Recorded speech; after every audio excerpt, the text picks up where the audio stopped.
এয়া পাগলাপাৰা প্ৰাথমিক বিদ্যালয়ত অনুষ্ঠিত হোৱা বিষ্ণুৰাভা দিৱসৰ কিছু অংশ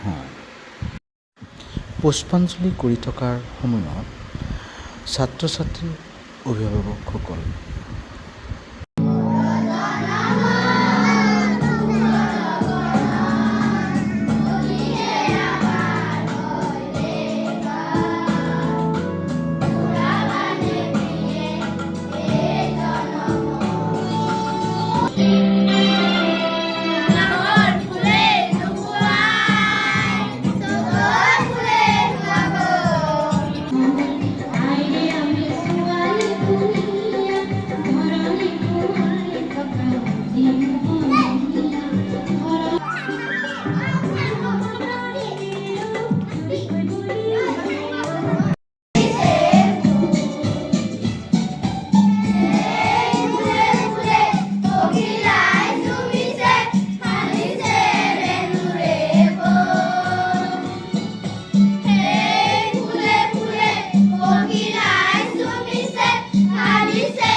আমি এতিয়া কবিতা আবৃত্তি কৰিব ওলাইছোঁ।